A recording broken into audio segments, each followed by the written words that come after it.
Bismillahirrahmanirrahim. Assalamualaikum warahmatullahi wabarakatuh. Alhamdulillah, assalatu wassalamu ala rasulillah wa ala alihi wa sahbihi wa mawalah, amma ba'd. Al-Quran ketika menjelaskan tentang seputar nafsu itu pengertiannya di Al-Quran dengan nafsu dalam bahasa Indonesia agak berbeda ya. Yang pertama, kalau an-nafs itu dalam Al-Quran maknanya kurang lebih adalah jiwa. Bahkan sering juga merujuk itu maknanya ruh.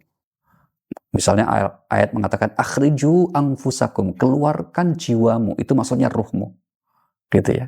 Tapi kalau kemudian Allah bersumpah wa nafsi wa masawwaha, demi jiwa dan penyempurnaannya, maka itu maknanya adalah sesuatu yang ada di antara qalb dan fisik kita. Itu namanya nafs.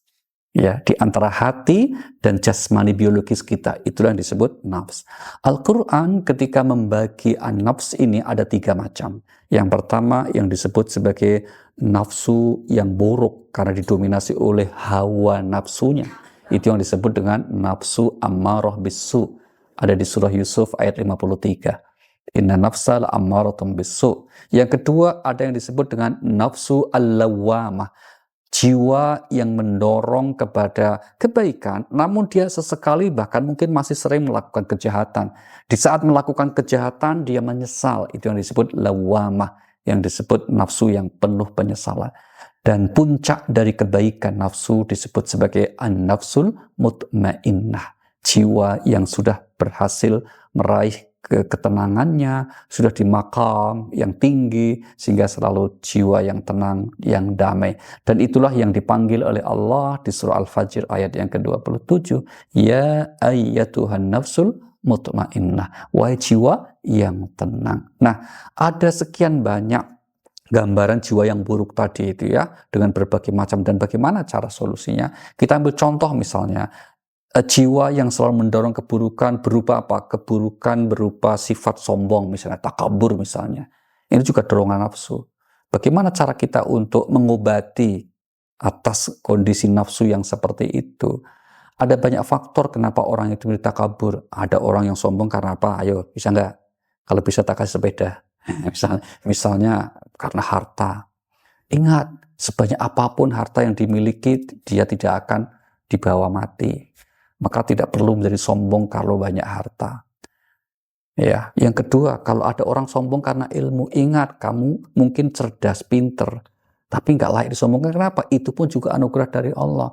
Maka Al-Quran mengingatkan wa fawqa kulli dzi ilmin alim. Di atas yang berilmu ada yang lebih berilmu lagi. Di atas langit ada langit. Demikian juga hal-hal yang lain yang seringkali menjadi pemicu sekaligus pemacu faktor orang menjadi takabur atau sombong. Kita diingatkan betapa itu semuanya adalah anugerah dari Allah Subhanahu wa taala. Ada juga misalnya nafsu karena yang buruk, yaitu apa? Ada yang kedua. Ini kalau pertama tadi kan pelakunya itu namanya iblis. Ini perbuatan dan sekaligus pihak pertama yang melakukan dosa ini. Yang kedua adalah hasad, yaitu apa? Iri. Tahu kan iri? Apa? Hasad. Ya, apa itu hasad? Iri. Sampai selesai nggak jelas itu ya. Iri artinya intamsaskum hasanatun tasu'hum wa intusibkum sayyi'atu yafrahu biha. Jika engkau mendapat kebaikan, orang itu tidak suka. Sebaliknya, kalau kamu sedang mendapatkan masalah, orang itu malah tepuk tangan alias senang. Berarti itu yang disebut orang iri. Nah, kalau kita ada gejala-gejala seperti itu dalam hati kita, berarti kita mengarah kepada orang yang iri. Na'udzubillahi min dzalik. Bagaimana caranya agar kita tidak kelanjutan menjadi orang iri? Ingat bahwa yang membagi karunia adalah Allah Subhanahu wa taala. Agar kita tidak iri, tetaplah bersyukur, merasa senang dengan karunia yang diterima oleh orang lain. Ya, karena itu akan menghilangkan rasa iri kita. Sebaliknya, kalau kemudian kita iri atas apa yang diterima oleh orang lain, itu sama dengan kita protes dengan Allah. Dan itu tidak baik. Dan kehebatannya apa? Kalau kita tidak iri, kalau kita ikut senang dengan karunia yang Allah berikan kepada orang lain, akan pada saatnya karunia itu juga akan datang kepada kita, akan diberikan kepada kita. Demikianlah hukum yang disebut hukum ketertarikan. Begitu kita gembira, merasa bersyukur dengan nikmat yang Allah berikan kepada orang lain, maka pada saat yang sama atau dalam kesempatan yang berbeda, nikmat yang tadi itu juga akan mendatangi kita. Karena nikmat yang dari Allah tidak akan datang kepada orang yang iri.